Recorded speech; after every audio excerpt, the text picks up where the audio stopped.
Hello everybody, I'm back with another video for you all today. Today I'm going to be looking at an ongoing deck, which is an archetype that I actually really enjoy. I played a lot of it when I was sort of starting out the game in Pool 2 and 1 and that sort of period, with Spectrum boosting up all the ongoing units, Iron Man in there to win you a row very easily. Now I've got some Pool 3 cards in here. I've got Invisible Woman and Destroyer, which we'll get to talking about, but this deck can work fairly well at the Pool 2 level as well. As I said before, I was playing that with cards like Colossus instead of Invisible Woman, and perhaps an Onslaught instead of Destroyer. Those are two perfectly fine cards you can run instead.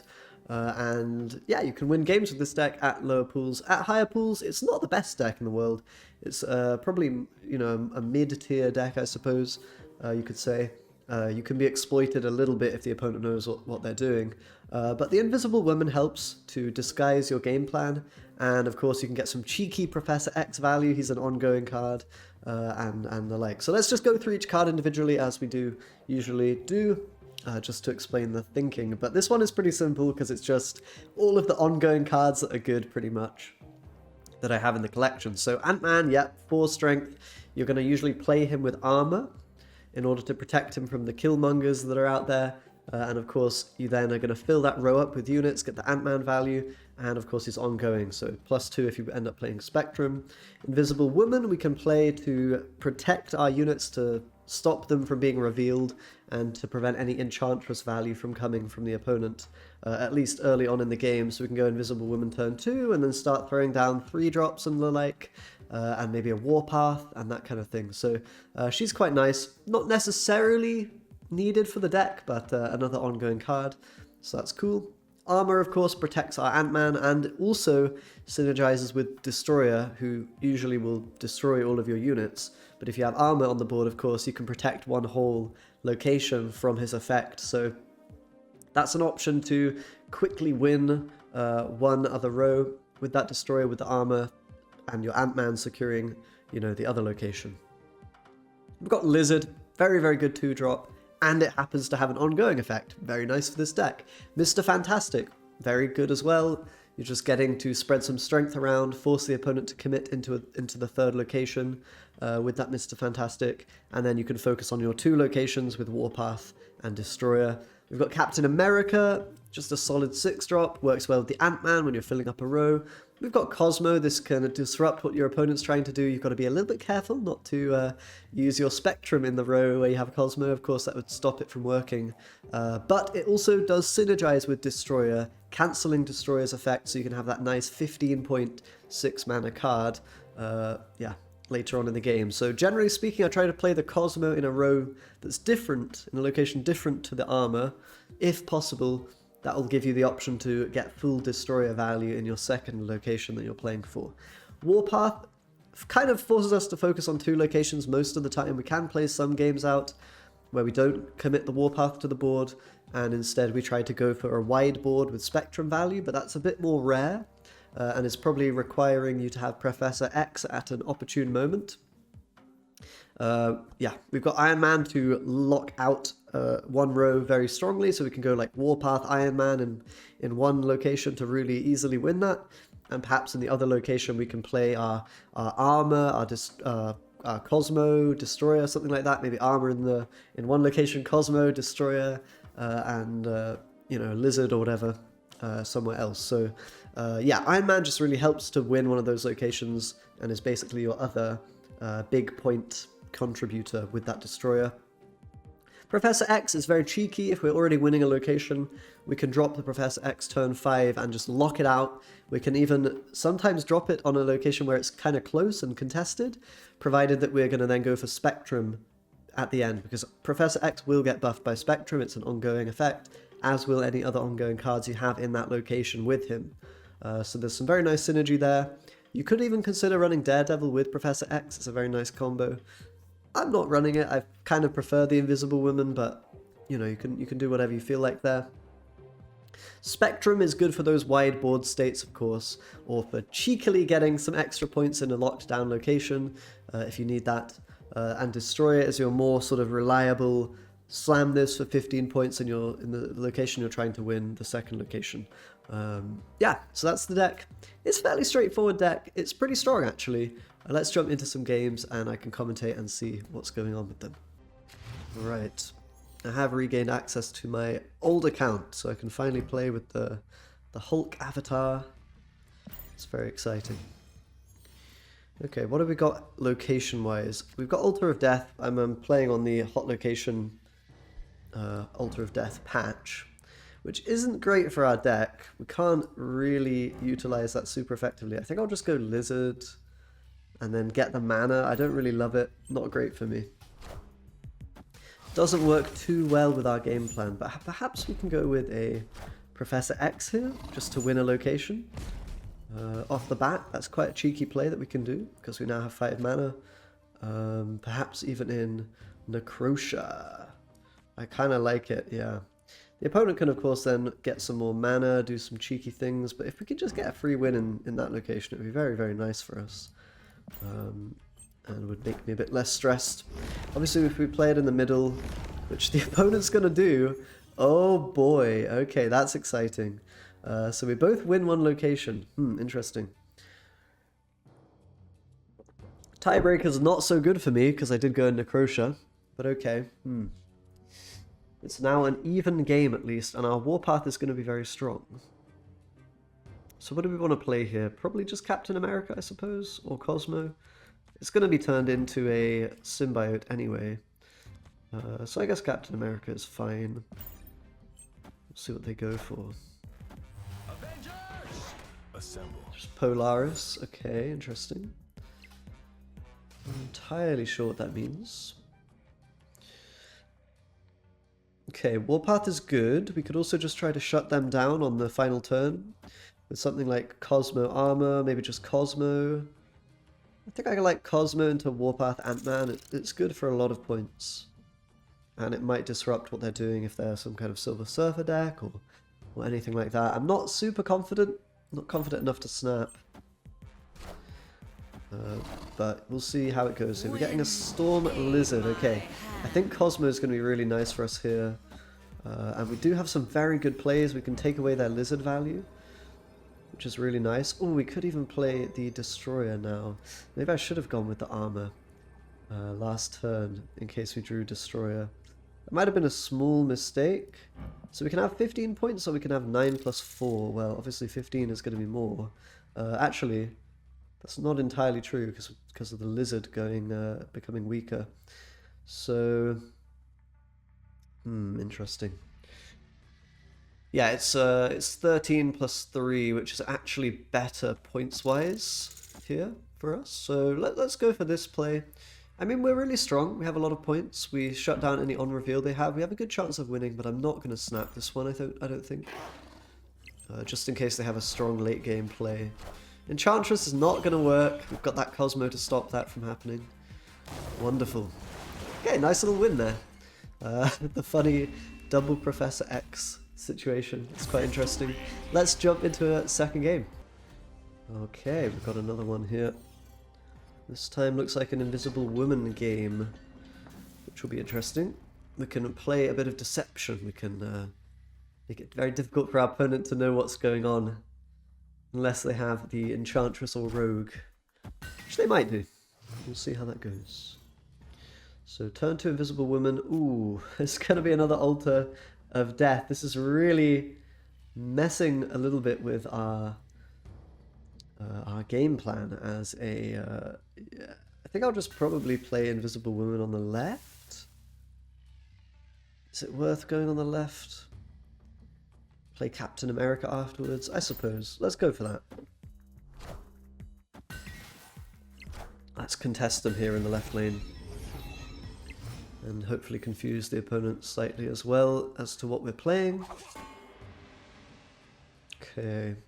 Mr. Fantastic can be good in left as well, because it's quite hard for us to get anything down in the Altar of Death. So I don't mind playing Mr. Fantastic here. We might end up going for just the left and the right as our 2 locations this game. Okay, that's fine. I don't think they'll be able to see my card that I play here, unless I'm mistaken. Interesting. Warpath, eh? Warpath is interesting.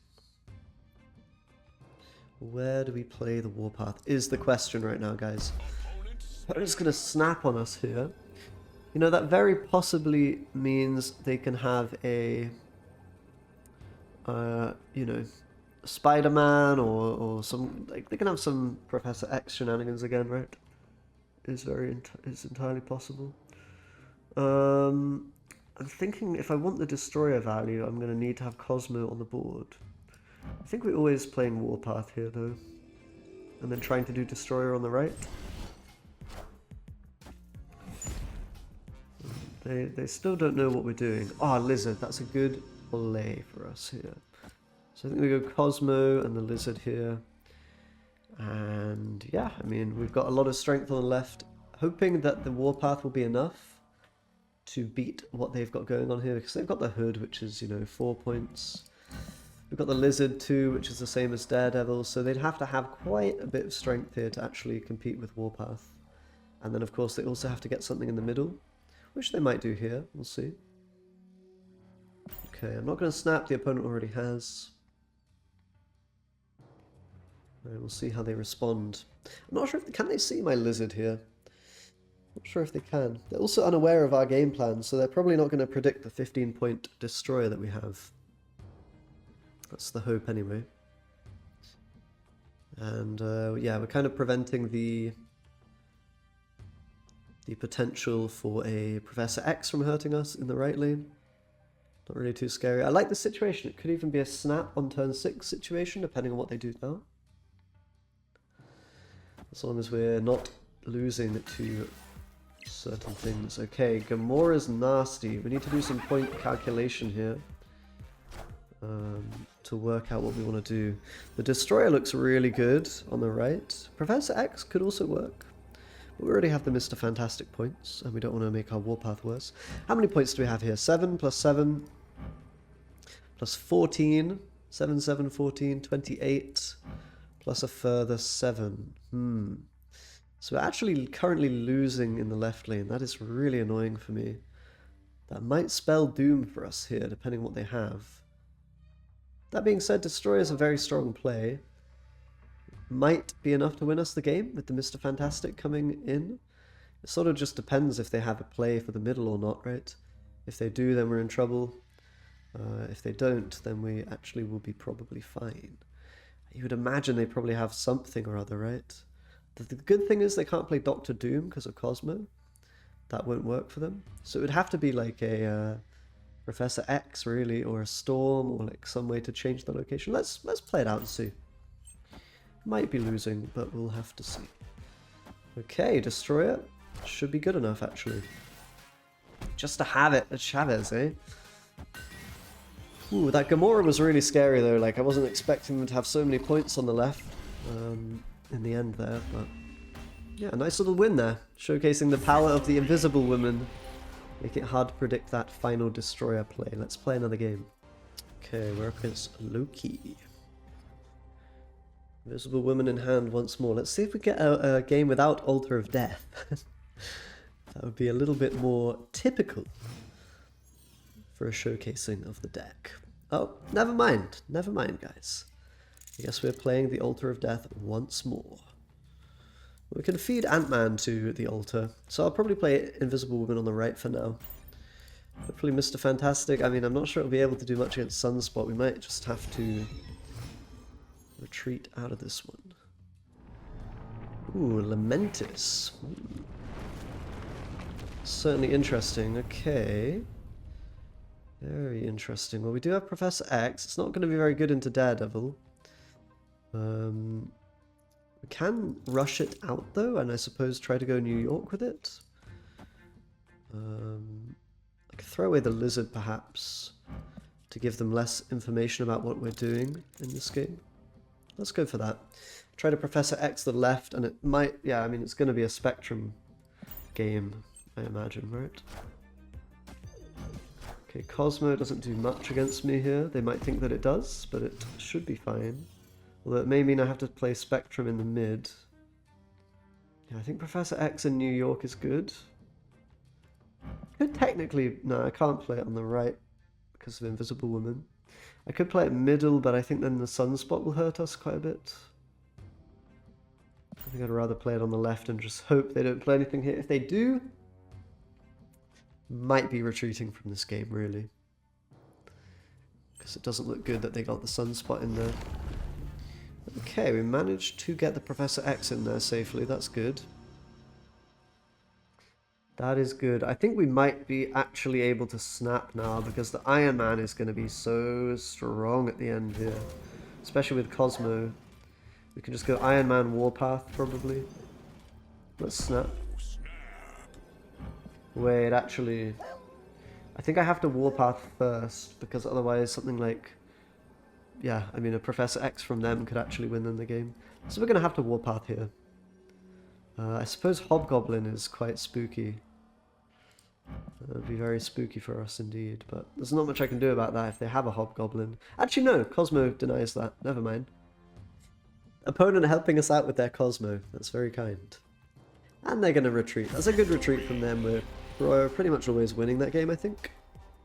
With the Warpath value. Very nice. We're getting some nice Professor X wins. Let's play one more. Okay, let's jump right in.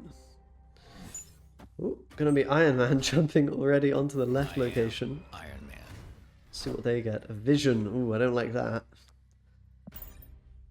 That's not very pleasant for me. But okay. Let's see what they go for. Altar of Death coming in here. Okay.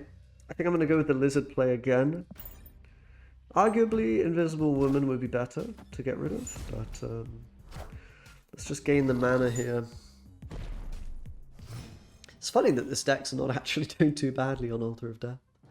Hot location. Quite interesting for sure. So where do we want to go with Professor X? Probably in the left, to be honest. Probably just in the left, because even if the opponent plays cards there, we're going to be able to buff it up with Spectrum. Whereas playing on the right might just be giving the opponent a win in that location, which would be really bad for us. I think I'll need to try to be winning in the right lane. Okay, their Daredevil's not going to work because it did just get destroyed. That's good for us. I think it's now time for Cosmo. Just develop that card. And then we can curve out and just play a Spectrum value, maybe. Oh, Spectrum, the Cosmo does deny. Just slightly awkward. They're going to lead her. Okay. Pretty balanced stuff so far. Let's go ahead and play these guys, and then we've got the Destroyer finisher. I think I'm going to snap on that. They've already played Leader, which is the main counter card. And I can even play it after the Invisible Woman, right? This is a very nice combo, actually. It's quite hard for the opponent to see it coming as well. And they just wasted 5 mana on the mid lane, which is really, really good for us. Okay. That should be a win. Just big Destroyer value. This deck's doing really nicely, honestly, guys. I'm pretty happy with it. We are maybe against a bot here, to be fair. Might have been a bot player rather than a human being, but a win is a win. Cubes are cubes. And yeah, the deck performed very well there, I think. Winning every single game I've played with it. So, not too bad. Yeah, that'll do it, guys. If you would like to see more content from me, of course, subscribe as always. I'm going to try to make a lot of videos for you all for, Marvel Snap. And enjoy this deck if you end up playing it. Thanks a lot, guys. Have a good one, and I'll see you next time. Bye-bye.